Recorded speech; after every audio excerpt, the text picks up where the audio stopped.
நீ இன்னும் அந்த துரோகிக்கு உண்மையான பொண்டாட்டியா இருக்கணும்னு நினைக்கிறியா? அவன் உன் சொந்த கசினியே கல்யாணம் பண்ணிக்கிட்டான். அவ கூட சேர்ந்து உன்னை ஏமாத்தி உன்னோட சொந்த வீட்டை விட்டே உன்னை வெளியில துரத்திட்டான். மாய் நித்யா.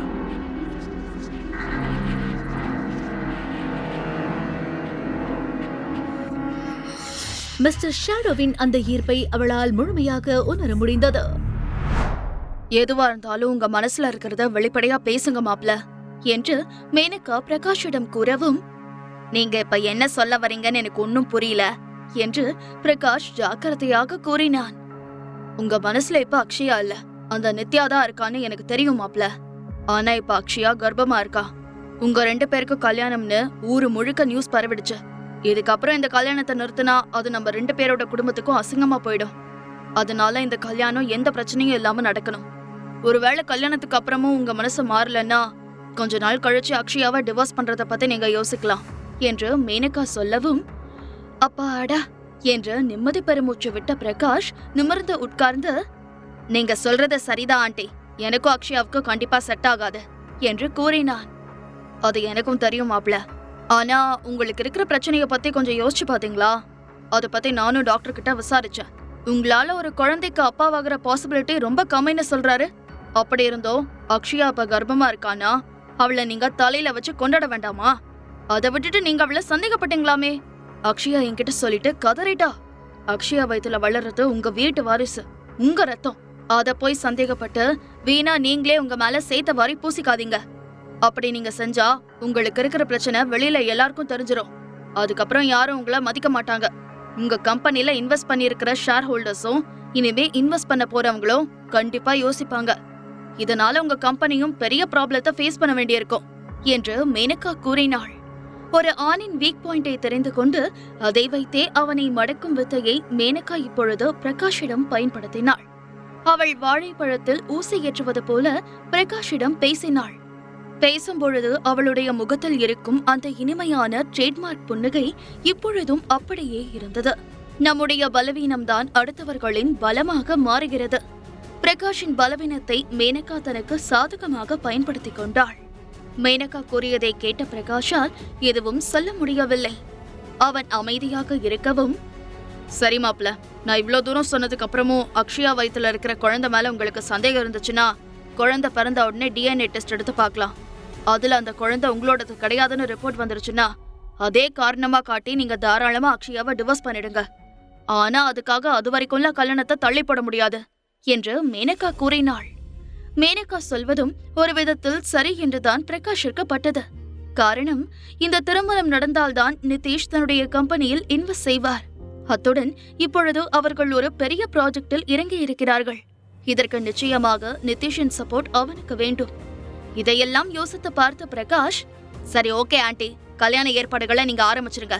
இந்த கல்யாணத்துல எனக்கு எந்த அப்ஜெக்ஷனும் இல்ல. நான் அக்ஷயாவை கல்யாணம் பண்ணிக்கிறேன் என்று பிரகாஷ் சம்மதித்தான். அப்பாடா, வந்த வேலை பாதி முடிஞ்சது என்று நிம்மதி பெருமூச்சு விட்ட மேனகா, ரொம்ப சந்தோஷம் மாப்ள, உங்களுக்கும் நித்யாவுக்கும் இன்னும் டிவோர்ஸ் ஆகல தானே என்று எதுவும் தெரியாதவள் போல நடித்தாள். இல்ல ஆண்டி என்று பிரகாஷ் சொல்லவும், அதை கொஞ்சம் சீக்கிரம் முடிச்சுட்டா நல்லா இருக்கும் மாப்ள. ஏன்னா இந்த மீடியாக்காரங்க நித்யாவை பத்தின எல்லா விஷயத்தையும் தோண்டி எடுக்க ஆரம்பிச்சுட்டாங்க. நித்யாவுக்கு கல்யாணம் ஆயிடுச்சுன்னு கண்டுபிடிச்சிட்டாங்களே தவிர நீங்க தான் அவளோட ஹஸ்பண்டுங்கிற விஷயத்த அவங்க இன்னும் கண்டுபிடிக்கல. ஒருவேளை அவங்க அதை கண்டுபிடிச்சா அவளை டிவோர்ஸ் பண்ணாம நீங்க அக்ஷயாவை கல்யாணம் பண்ணிக்க போற விஷயம் தெரிய வந்தா அது பெரிய இஷ்யூ ஆகும் இல்லையா? அதனாலதான் மாப்ள, நம்மளோட சேஃப்டிக்கு அவளை டிவோர்ஸ் பண்ணிடுங்கன்னு சொல்றேன் என்று மேனகா கூறினாள். மேனகா கூறியதை கேட்டவுடன் அவளுடைய உள்நோக்கத்தை பிரகாஷ் தெளிவாக புரிந்து கொண்டான். வாரே வா, இதுக்குதான் இவ்வளவு நேரம் மாப்பிளன்னு பேசினியாமா? முதல்ல அக்ஷயா வயசுல இருக்கிற குழந்தை என்னோடது தானான்னு நான் ஒத்துக்கிட்டே ஆகணுங்கிற மாதிரி பேசினேன். அடுத்து இந்த கல்யாணத்துக்கு சம்மதிக்கணும்னு என் வாயிலேயே சொல்ல வச்ச. அடுத்து இப்ப நித்யாவை டிவோர்ஸ் பண்ற விஷயத்த கையில எடுத்துக்கிட்ட. சூப்பர். அநேகமா நீ ராமாயணத்துல வர கூனியோட வாரிசுன்னு நினைக்கிற. ஆனா நான் ஒன்னும் முட்டாள் இல்ல. இப்ப நான் நித்யாவை டிவோர்ஸ் பண்ணிட்டு அக்ஷயாவை கல்யாணம் பண்ணிக்கிட்டா என்னோட எல்லா சொத்துக்கும் அக்ஷயாவோட குழந்தைய வாரிசா கட்டலான்னு தானே பிளான் பண்ற. இந்த பிரகாஷ் கிட்ட உன்னோட பருப்பு வேகாது என்று நினைத்த பிரகாஷ் மேனகாவை பார்த்து மறுப்பாக தலையை ஆட்டியவன் ஒரு கிண்டலான புன்னகையுடன், ஆண்டி, பேசாம நீங்க எங்க கம்பெனிக்கு வேலைக்கு வந்துடுங்களேன். நீங்க ரொம்ப நல்லா பேசுறீங்க. இப்படி பேசி பேசியே நிறைய ப்ராஜெக்ட் வாங்கிடுவீங்க நீங்க ஒருத்தர் இருந்தா போதும், எங்க கம்பெனி டாப்புக்கு போயிடும் என்று அவன் நக்கலாக கூறவும், மற்றவர்களிடம் எப்படி பேசினால் அவர்களை தங்களுடைய வழிக்கு கொண்டு வர முடியும் என்ற வித்தையில் கை தேர்ந்தவள் மேனகா. அதை வைத்துதான் நிதிஷை அவள் இத்தனை ஆண்டுகளாக தன்னுடைய சொல் பேச்சை கேட்கும் தலையாட்டி பொம்மையாக வைத்திருக்கிறாள். ஆனால் பிரகாஷை அவ்வளவு சீக்கிரம் அவளால் ஏமாற்ற முடியவில்லை. இதை புரிந்து கொண்டு அவள், சரி மாப்ள, அதுக்கப்புறம் உங்க இஷ்டம். வயசாயிடுச்சு இல்லையா, எனக்கும் ரொம்ப டயர்டா இருக்கு, நான் கீழே போறேன். அக்ஷயா ரூம்ல தனியா இருப்பா, சீக்கிரம் போய் படுங்க மாப்ள என்று கூறிய மேனகா அங்கிருந்து எழுந்தாள். உடனே பிரகாஷும் எழுந்து நின்று, பார்த்து ஜாக்கிரதை ஆண்டி, படிக்கட்டுல கவனமா இறங்கி போங்க என்று மிகவும் மரியாதையுடன் கூறினான். சரி, நான் பாத்துக்கிறேன் மாப்ள, நீங்க போய் உங்க வேலையை பாருங்க என்று கூறிய மேனகா கீழே இறங்க ஆரம்பித்தாள். மாமியாருக்கும் மருமகனுக்கும் இடையில் நடந்த இந்த விளையாட்டில் மேனகா ஒரு அடி பின்வாங்கினாலும் கூட அவள் 2 விஷயங்களில் வெற்றி பெற்று விட்டாள். ஒன்று, இந்த திருமணம். இரண்டாவது, அக்ஷயாவில் வயிற்றில் இருக்கும் குழந்தை பிரகாஷ் தன்னுடைய குழந்தைதான் என்று ஒத்துக்கொள்ள வேண்டிய சூழ்நிலைக்கு தள்ளியிருக்கிறாள். நள்ளிரவு நேரம். ஹோட்டல் அறையில் மாஸ்க்மேனுக்கு அருகில் படுத்திருந்த நித்யா ஜன்னல் வழியாக தெரிந்த நட்சத்திரங்களை எண்ணிக்கொண்டிருந்தாள். ஜன்னலில் இருந்த ஸ்கிரீன் காற்றில் மெதுவாக அசைந்து கொண்டிருந்தது. சிறிது நேரத்திற்கு முன்பு மாஸ்க்மேனின் பேயவிடம் பேசியதை பற்றி நித்யா யோசித்துக் கொண்டிருந்தாள். இதுவரை வெளி உலகத்திற்கு தெரியாமல் அவர்கள் இருவரின் உறவு ரகசியமாகவே இருந்து வந்தது. இப்போது அவன் தன் கம்பெனியில் இருப்பவர்களிடம் தன்னை பற்றி கூறியிருப்பதை பார்த்து அவளுக்கு மிகவும் சந்தோஷமாக இருந்தது. என்ன பேபி, இன்னும் உனக்கு தூக்கம் வரலையா என்று அவளுக்கு அருகில் நெருங்கி வந்து அவளை இழுத்து அணைத்துக் கொண்டு மாஸ்க்மேன் கேட்கவும், இல்லங்க, இன்னைக்கு நடந்ததெல்லாம் யோசிச்சு பார்க்கும்போது ரொம்ப பிரமிப்பா இருக்கு என்று கூறிய நித்யா ஒரு ஆழ்ந்த பெருமூச்சை வெளியேற்றிவிட்டு, நான் உங்ககிட்ட உன்னை கேட்கலாமா என்று கேட்டாள். தாராளமா கேளு பேபி, என்கிட்ட கேக்குறதுக்கு என்ன தயக்கம் என்று மாஸ்க்மேன் சொல்லவும், உங்க முகத்துல இருக்கிற தழும்புக்கும் பிரகாஷுக்கும் ஏதாவது சம்பந்தம் இருக்கா என்று நித்யா தன்னுடைய மனதிற்குள் அறிந்து கொண்டிருந்த கேள்வியை அவனிடம் கேட்டாள். அவளுக்கு என்ன பதில் சொல்வது என்று சிறிது நேரம் அமைதியாக யோசித்த மாஸ்க்மேன், பிரகாஷ் என்ன காயப்படுத்தல, ஆனா என்னோட முகம் இப்படி ஆனதுக்கும் அவனுக்கும் சம்பந்தம் இருக்கு என்று கூறினான். நான் அப்பவே நினைச்சேன், அதனாலதான் நீங்க பிரகாஷ் கம்பெனியை எதிரியா நினைக்கிறீங்க, இண்டஸ்ட்ரியில இதெல்லாம் சகஜம்தான் என்று நித்யா சொல்லவும், அவள் கூறியதை கேட்டு புன்னகைத்த மாஸ்க்மேன், பேபி, நாளைக்கு உனக்கு டைம் இருந்தா மிஸ்டர் கமலேஷை போய் பார்த்துட்டு வா என்று கூறினான். நானும் அதுதான் நினைச்சேன், நீங்க கமலேஷ் அங்கிளுக்கு பெரிய ஹெல்ப் பண்ணிருக்கீங்க என்று நித்யா சொல்லிக் கொண்டிருக்கும் போதே, ஆம், அவரை பார்க்கும்போது இவ்ளோ நாளா உனக்கு சப்போர்ட்டா இருந்ததோட மட்டும் இல்லாம நீ கஷ்டப்படும் போது உன் கூடவே இருந்து ஹெல்ப் பண்ணதுக்காக ஜெனிக்கு தேங்க்ஸ் சொல்ல. இந்த ப்ராஜெக்ட் முடிஞ்சு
அவளுடைய இதயம் வலிப்பது போல இருந்தது.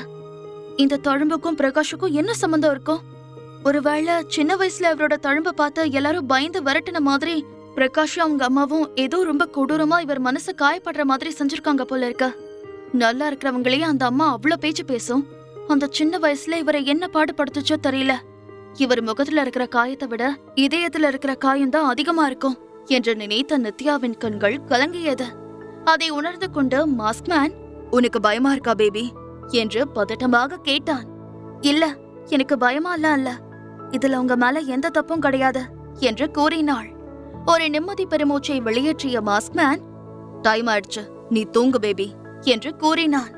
உடனே நித்யா அவனுடைய மார்பில் முகத்தை புதைத்துக் கொண்டு அவனை இறுக்கமாக கட்டி அணைத்துக் கொண்டாள். உண்மையில் அவளுக்கு தூக்கம் வரவில்லை. ஆனால் அவனுடைய அந்த பாதுகாப்பான மற்றும் இதமான கதகதப்பான அணைப்பில் தன்னை அறியாமலேயே தூங்க ஆரம்பித்தாள். அடுத்த நாள் ஜன்னல் வழியாக வந்த சூரிய ஒளி நித்யாவின் இமைகளில் முத்தமிட்ட பிறகுதான் அவள் மெதுவாக கண்களை திறந்தாள். மாஸ்க்மேன் விடியற்காலையிலேயே எழுந்து அவளுடைய தூக்கத்தை தொந்தரவு செய்யாமல் கிளம்பி விடுவான். வீடு மிகவும் நிசப்தமாகவும் அமைதியாகவும் இருந்தது. பெட்டிலிருந்து எழுந்தவள் ஜன்னலுக்கு அருகில் சென்று ஸ்கிரீனை எடுத்து விட்டாள். வீடு முழுவதும் பிரகாசமான சூரிய ஒளி நுழைந்தது. அப்போது திடீர் என்று அவளுக்கு பின்னால் இருந்த நித்யா, குட் மார்னிங் என்ற ஒரு பழக்கமான ஆண் குரல் கேட்டது. உடனே அவள் தூக்கி வாரி போட திரும்பி பார்த்தாள். அங்கே இருந்த சோஃபாவில் வசதியாக சாய்ந்து கொண்டு ரிமோட் கண்ட்ரோலை கையில் வைத்துக் கொண்டு பிரகாஷ் கிரிக்கெட் மேட்ச் பார்த்து கொண்டு உட்கார்ந்திருந்தான். ஆனால் அவன் மனம் மேட்சில் இல்லை. பிரகாஷை பார்த்த நித்யா அதிர்ச்சியில் அப்படியே உறைந்து போய் நின்று விட்டாள். என்ன நித்யா இது? கன்சீவ் ஆனதுக்கு அப்புறம் நீ ரொம்ப சோம்பேறி ஆயிட்ட போல இருக்க. இந்த நேரத்துக்கு தான் டெய்லி எழுந்திருப்பியா? உனக்காக நான் எவ்வளவு நேரமா வெயிட் பண்ணிட்டு இருக்கேன் தெரியுமா என்று கூறிய பிரகாஷ் சோஃபாவிலிருந்து எழுந்து அவளை நோக்கி வர ஆரம்பித்தான். உடனே நித்யா தன்னுடைய கண்களை சுழற்றி தன் போன் எங்கே இருக்கிறது என்று தேட ஆரம்பித்தாள். என்ன நித்யா, போன் எங்கன்னு தேடிட்டு இருக்கியா? கவலைப்படாத, அது என்கிட்டதான் இருக்கு. நீதான் நித்யா லைஃப நல்லா என்ஜாய் பண்ற. வீட்டுக்கு வெளியில அந்த ராகவ், வீட்டுக்குள்ளார முகமுடிக்காரன் என்று பிரகாஷ் கிண்டலாக சிரித்துக் கொண்டு அவளை நெருங்கினான். கோபமாக அவனை பார்த்து முறைத்த நித்யா, நீங்க எப்படி உள்ள வந்தீங்க என்று கேட்டாள். நீ எங்க இருந்தாலும் இந்த பிரகாஷ் உன்னை தேடி வந்துருவான் என்று பிரகாஷ் ஸ்டைலாக சொல்லிக்கொண்டே அவளை இன்னும் நெருங்கிக் கொண்டிருந்தான். அவன் நெருங்குவதை பார்த்த நித்யா மிகவும் பயந்து போனாள். வேண்டாம், பிளீஸ், நான் சொல்றத கேளுங்க, போயிடுங்க என்று கத்த ஆரம்பித்தாள். ஏன் நித்யா இப்படி என்ன போன்னு விரட்டிட்டே இருக்க? நீ எந்த சீமையில இருந்தாலும் கண்டிப்பா நான் உன்னை தேடி வருவேன் என்று பிரகாஷ் கூறியதை கேட்ட நித்யாவிற்கு என்ன செய்வது என்றே தெரியவில்லை. இந்த ஹோட்டல் மிகவும் பாதுகாப்பானது. அதுவும் இந்த அறைக்கு ஹோட்டலில் பணி செய்யும் பணியாளர்கள் கூட உள்ளே வர அனுமதி கிடையாது. இந்த அறையை திறப்பதற்கு 2 வழிகள் தான் இருந்தது. ஒன்று மாஸ்க்மேன் அல்லது நித்யாவின் கைரேகை வைக்க வேண்டும். அப்படி இல்லை என்றால் ரூம் கார்டை பயன்படுத்தலாம். ஹோட்டல் மேனேஜரிடம்தான் அவர்கள் ரூமுக்கான ரூம் கார்டு இருந்தது. அதுவும் லாக்கரில் பாதுகாப்பாக இருக்கும். அது எப்படி இவருக்கு கிடைச்சிருக்கோ என்று நித்யா குழம்பி போனாள். அதற்குள் பிரகாஷ் அவளை நெருங்கி வந்துவிட்டான். முழு கதையையும் கேட்டு மகிழ பாக்கெட் FM ஆப்பை டவுன்லோட் செய்யுங்கள். லிங்க் டிஸ்கிரிப்ஷனில் கொடுக்கப்பட்டுள்ளது.